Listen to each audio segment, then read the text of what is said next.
Okay, അപ്പോൾ നമ്മൾ discuss ചെയ്യാൻ പോകുന്നത് ബ്ലോക്ക് 3 and 4 ആണ്. അപ്പോൾ നമുക്ക് ഇതിൽ ആദ്യം പഠിക്കാനുള്ളത് എയർ പൊല്യൂഷനാണ്. എയർ പൊല്യൂഷൻ എന്ന് പറഞ്ഞാൽ ഹാംഫുൾ സബ്സ്റ്റൻസിൻ്റെ പ്രസൻസ്, എയറിലുള്ള ഹാംഫുൾ സബ്സ്റ്റൻസിൻ്റെ പ്രസൻസിനെയാണ് എയർ പൊല്യൂഷൻ. അതുമൂലം ഉണ്ടാകുന്ന എഫക്റ്റിനെ കുറിച്ച്. അപ്പോൾ ഇമ്പോർട്ടൻറ്റ് പൊല്യൂട്ടൻസ് ഏതൊക്കെയാണ്? Carbon monoxide, dioxide, sulphur dioxide, nitrogen oxide എന്നിങ്ങനെ. അതിൻ്റെ ഇടയിൽ ബയോഡൈവേഴ്സിറ്റീനെ കുറിച്ച് നോക്കാം. നമ്മൾ ലാസ്റ്റ് ബ്ലോക്കിൽ പറഞ്ഞിട്ടുണ്ടായിരുന്നു, അപ്പോൾ അതും നോക്കാം. പിന്നെ പ്രൈമറി പൊല്യൂട്ടൻസ് എന്ന് പറയുന്നത് എന്താണ്? Released directly to the atmosphere, ഡയറക്റ്റായിട്ട് അറ്റ്മോസ്ഫിയറിലേക്ക് റിലീസ് ചെയ്യുന്നതാണ് പ്രൈമറി പൊല്യൂട്ടൻസ്. സെക്കൻഡറി പൊല്യൂട്ടൻസ് എന്ന് പറഞ്ഞാൽ formed by chemical reaction in the atmosphere, chemical റിയാക്ഷനിലൂടെ അറ്റ്മോസ്ഫിയറിൽ ഫോം ആവുന്നതാണ് സെക്കൻഡറി പൊല്യൂട്ടൻസ്. അതിന് എക്സാമ്പിളാണ് ഫോട്ടോ കെമിക്കൽ സ്മോഗ്.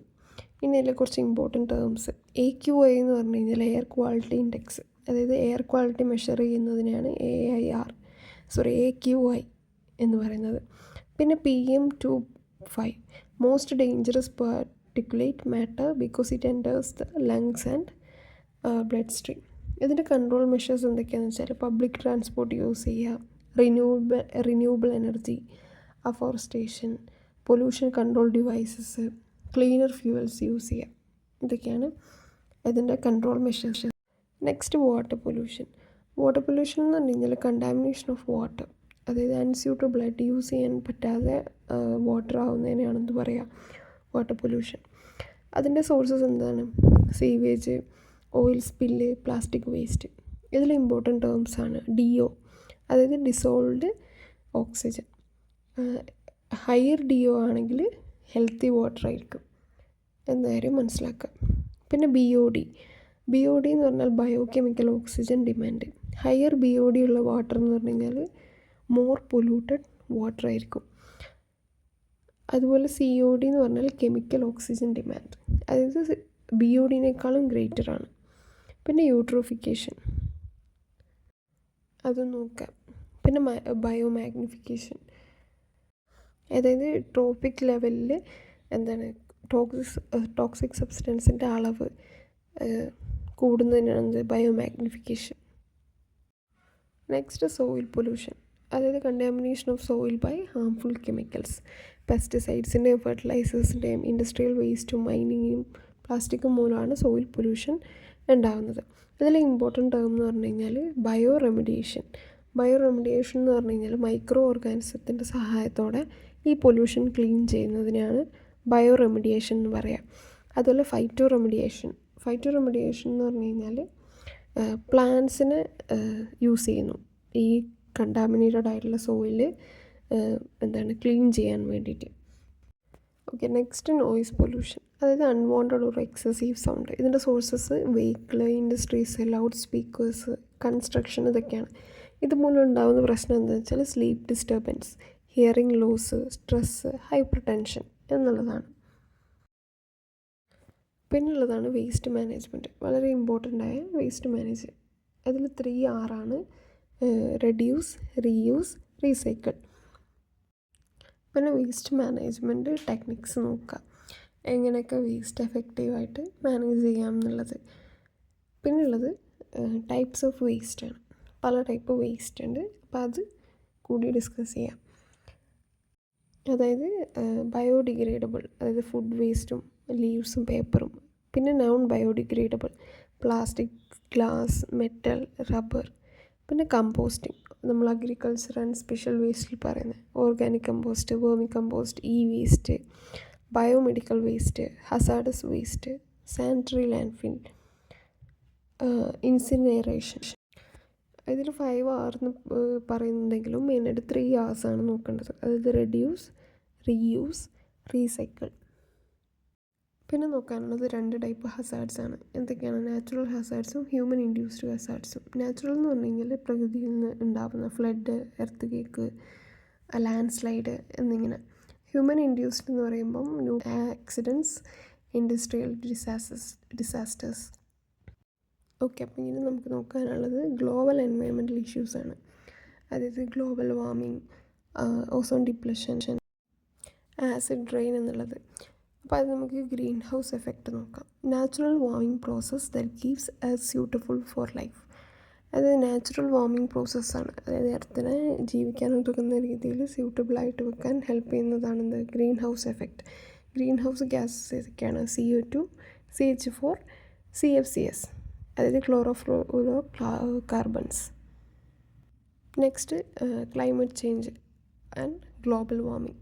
നമുക്കറിയാം rise in earth's average temperature due to increased green house gases. Greenhouse ഗ്യാസസിൻ്റെ increase മൂലം എർത്തിൻ്റെ ആവറേജ് ടെമ്പറേച്ചറിൽ നിന്ന് കൂടുമ്പോഴുണ്ടാകുന്നതാണ് ഗ്ലോബൽ വാർമിംഗ്. അതുപോലെ ക്ലൈമറ്റ് ചേഞ്ച്, അതായത് long term change in climate പാറ്റേണിലുണ്ടാകുന്ന ചേഞ്ചസ്. പിന്നുള്ളതാണ് ഓസോൺ ഡിപ്ലഷൻ, അതായത് ഓസോൺ ലെയർ നമുക്കറിയാം ലൊക്കേറ്റഡ് ആയിട്ടുള്ളത് സ്ട്രാറ്റോസ്ഫിയറിലാണ്. എർത്തിനെ അൾട്രാവയലറ്റ് റേഡിയേഷനിൽ നിന്ന് പ്രൊട്ടക്റ്റ് ചെയ്യുന്നതാണ് ഓസോൺ ലെയർ. ഇതിൻ്റെ ഡിപ്ലഷൻ, അതിൻ്റെ മെയിൻ കാരണം CFCs ആണ്, അതായത് ക്ലോറോഫ്ലൂറോ കാർബൺസ് ആണ് ഇതിൻ്റെ മെയിൻ കാരണം. മോൺട്രിയൽ പ്രോട്ടോക്കോളൊക്കെ ഓസോൺ സംരക്ഷണത്തിന് വേണ്ടിയിട്ട് നടപ്പിലാക്കിയതാണ്. അപ്പോൾ അതും കൂടി ശ്രദ്ധിക്കാം. പിന്നുള്ളതാണ് ആസിഡ് റെയിൻ, അതായത് SO2ൻ്റെയും NOx-ൻ്റെയും കോസ് ബൈ ആസിഡ് റെയിൻ ഉണ്ടാകുന്നു. ഇതിൻ്റെ എഫക്റ്റ് എന്താണെന്ന് വെച്ചാൽ soil acidification, harm to aquatic life, plant damage, corrosion of building etcetera. അപ്പോൾ എൻവയോൺമെൻറ്റ് പ്രൊട്ടക്ഷനും ഇതിനൊക്കെ ആയിട്ട് കുറേ ലോസ് ഇറക്കിയിട്ടുണ്ട്. അതുപോലെ ഇതിൻ്റെ ഒപ്പം ഡിസാസ്റ്റേഴ്സ് മാനേജ് ചെയ്യാൻ വേണ്ടി ഒരു 4 സ്റ്റേജും കൂടിയുണ്ട്. അതും ഇമ്പോർട്ടൻ്റ് ആണ്. അതായത് മിറ്റിഗേഷൻ, പ്രിപ്പയർഡ്നെസ്, റെസ്പോൺസ്, റിക്കവറി. ഇതും ഓർക്കാം. ഇനിയുള്ളത് കോൺസ്റ്റിറ്റ്യൂഷൻ ആർട്ടിക്കിൾസ് ആണ്. അതായത് ആർട്ടിക്കിൾ 48A, അതായത് സ്റ്റേറ്റ് എൻവയോൺമെൻറ്റിനെ പ്രൊട്ടക്റ്റ് ചെയ്യണം, അതുപോലെ ഇമ്പ്രൂവ് ചെയ്യണം എന്നുള്ളത്. ആർട്ടിക്കിൾ 51AG, അതായത് every citizen have duty to protect nature, അതായത് എല്ലാ സിറ്റിസണിനും നേച്ചറിനെ പ്രൊട്ടക്റ്റ് ചെയ്യാനുള്ള ഡ്യൂട്ടി ഉണ്ട് എന്നുള്ളത്. പിന്നെ കുറച്ച് ഇമ്പോർട്ടൻ്റ് ആക്ട്സ് ആണ്, ഇതിൻ്റെ വർഷങ്ങൾ നോട്ട് ചെയ്യാം. Wild fire protection act 1972, wild fire protect ചെയ്യാൻ. അതുപോലെ വാട്ടർ പൊല്യൂഷൻ കൺട്രോൾ ചെയ്യാൻ water act 1974, forest act 1980, air act 1981, environment protection act 1986. ഇതിൽ അംബ്രല്ല ആക്ട് എന്നും കൂടി അറിയപ്പെടുന്നുണ്ട്. പിന്നെ ശ്രദ്ധിക്കേണ്ടതാണ് പൊല്യൂഷൻ കൺട്രോൾ ബോർഡ്, അതായത് CPCB സെൻട്രൽ പൊല്യൂഷൻ കൺട്രോൾ ബോർഡും SPCB സ്റ്റേറ്റ് പൊല്യൂഷൻ കൺട്രോൾ ബോർഡും. ഒപ്പം എൻവയോൺമെൻറ്റിന് സംരക്ഷണവും ബന്ധപ്പെട്ട് ക്ലൈമറ്റ് അഗ്രിമെൻറ്റ്സ്, ഒരു 3 ഇമ്പോർട്ടൻ്റ് ആയിട്ട് ക്ലൈമറ്റ് അഗ്രിമെൻറ്റ്സ് ഇവിടെ കൊടുക്കുന്നുണ്ട്. ഓക്കെ, പിന്നെയുള്ളത് എൻവയോൺമെൻറ്റൽ എത്തിക്സ്. എൻവയോൺമെൻറ്റൽ എത്തിക്സ് എന്ന് പറഞ്ഞാൽ ഒരു മോറൽ റെസ്പോൺസിബിലിറ്റി, നമുക്ക് നേച്ചറിനോട് ഉണ്ടാവേണ്ട മോറൽ ആൻഡ് റെസ്പോൺസിബിലിറ്റീനാണ് എത്തിക്സ് എന്ന് പറയുന്നത്. ഇത് 3 ടൈപ്സ് ഉണ്ട്. ആന്ത്രോപ്പോസെൻട്രിക്കും, ബയോസെൻട്രിക്കും, എക്കോസെൻട്രിക്കും. ആന്ത്രോപ്പോസെൻട്രിക് എന്ന് പറഞ്ഞാൽ ഹ്യൂമൻ സെൻറ്റേർഡ് ആയിട്ടുള്ള എത്തിക്കൽ അപ്രോച്ചിനെയാണ് ആന്ത്രോപ്പോസെൻട്രിക് എന്ന് പറയുക. ബയോസെൻട്രിക് എന്ന് പറയുന്നത് നമുക്ക് ഓർമ്മയുണ്ട്, ബയോട്ടിക്, ലൈഫ് സെൻറ്റേർഡാണ്. Ecocentric, ecosystem centred. ഓക്കെ, അപ്പോൾ അതിൻ്റെ കൂടെ കുറച്ച് ടേംസും കൂടി പരിചയപ്പെടുത്താണ്. അതിൽ ആദ്യം എൻവയോൺമെൻറ്റൽ ഇമ്പാക്റ്റ് അസസ്മെൻറ്റ്, അതായത് ഒരു പ്രൊജക്റ്റ് തുടങ്ങുന്നതിന് മുമ്പ് അതിൽ ആ ഒരു ഏരിയയിലെ എൻവയോൺമെൻറ്റൽ ഇമ്പാക്റ്റിനെ കുറിച്ചൊരു അസസ്മെൻറ്റ് നടത്തുന്നതിനാണ് എൻവയോൺമെൻറ്റൽ ഇമ്പാക്റ്റ് അസസ്മെൻറ്റ് അഥവാ EIA എന്ന് പറയുന്നത്. ഇനി ട്രഡീഷണൽ എക്കോളജിക്കൽ നോളജ് TEK എന്ന് വെച്ചാൽ ഒരു കമ്മ്യൂണിറ്റിക്ക്, നമുക്കറിയാം ഇൻഡിജിനിയസ് ആയ ട്രൈബൽ കമ്മ്യൂണിറ്റിക്ക് നേച്ചറിനെ കുറിച്ച് അറിയുന്ന നോളജിനെയാണെന്ന് പറയുക ട്രഡീഷണൽ എക്കോളജിക്കൽ നോളജ്. ഇനി ഗ്രീൻ കൺസ്യൂമർ എന്ന് പറയുന്നത് എക്കോ ഫ്രണ്ട്ലി ആയിട്ടുള്ള പ്രൊഡക്ട്സ് പർച്ചേസ് ചെയ്യുന്ന ആളെയാണ് ഗ്രീൻ കൺസ്യൂമർ എന്ന് പറയുക.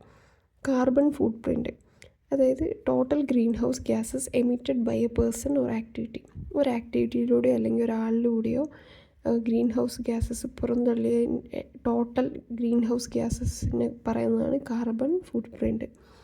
എക്കോളജിക്കൽ ഫുട് പ്രിൻറ്റ് എന്ന് പറഞ്ഞു കഴിഞ്ഞാൽ amount of natural resources used by a person, ഒരു വ്യക്തി നാച്ചുറലിൻ്റെ റിസോഴ്സസ് എത്ര യൂസ് ചെയ്തു എന്നുള്ളതിൻ്റെ എമൗണ്ടിനെ പറയുന്നതാണ് എക്കോളജിക്കൽ ഫുട് പ്രിൻറ്റ്. ഇനി നമുക്ക് ഹ്യൂമൻ കമ്മ്യൂണിറ്റിയും എൻവയോൺമെൻറ്റും തമ്മിലുള്ള ഇത് നോക്കാം. അത് നോക്കുന്നതിന് നമുക്ക് കുറച്ചുകൂടി എളുപ്പമാണ്. കുറച്ച് എൻവയോൺമെൻറ്റൽ മൂവ്മെൻറ്റ്സ് നോക്കാം. ഏതൊക്കെയാണ്? നമുക്ക് എല്ലാവർക്കും അറിയാം ചിപ്കോ മൂവ്മെൻറ്റ് 1973 ഉത്തരാഖണ്ഡിൽ നടന്നതാണ് ചിപ്കോ മൂവ്മെൻറ്റ്, അതായത് ട്രീ ഹഗ്ഗിങ് മൂവ്മെൻറ്റ്. ഇതിൻ്റെ ലീഡർ ആരാണ്? സുന്ദർലാൽ ബഹുഗുണ. നെക്സ്റ്റ് നർമ്മദ ബചാവോ ആന്തോളൻ. ഇതിൻ്റെ ലീഡർ മേധാ പട്കർ, അതായത് opposed displacement due two dams. പിന്നെ ബിഷ്ണോയ് മൂവ്മെൻറ്റ്, കെജ്രി ട്രീസും വൈൽഡ് ലൈഫിൻ്റെ സംരക്ഷണത്തിന് വേണ്ടിയിട്ട് രാജസ്ഥാനിൽ നടന്ന മൂവ്മെൻറ്റാണ് ബിഷ്ണോയ് മൂവ്മെൻറ്റ്.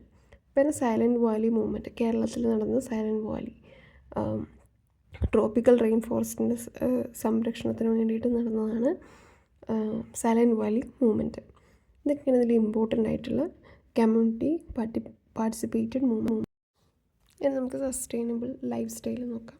അതായത് സസ്റ്റൈനബിൾ ഡെവലപ്മെൻറ്റ് അറിയാം, അതായത് റിസോഴ്സസിന് അനാവശ്യമായിട്ട് യൂസ് ചെയ്യാതെ ഫ്യൂച്ചർ ജനറേഷന് കൂടി വേണ്ടി റിസർവ് ചെയ്യുന്നതിനാണ് സസ്റ്റൈനബിൾ ഡെവലപ്മെൻറ്റ്. നേരത്തെ പറഞ്ഞത് ബ്രണ്ട്ലാൻഡ് റിപ്പോർട്ടിൻ്റെ ബേസിലാണ്. ഇതിന് 3 പില്ലേഴ്സാണുള്ളത്: എക്കണോമിക്, സോഷ്യൽ, എൻവയോൺമെൻറ്റൽ.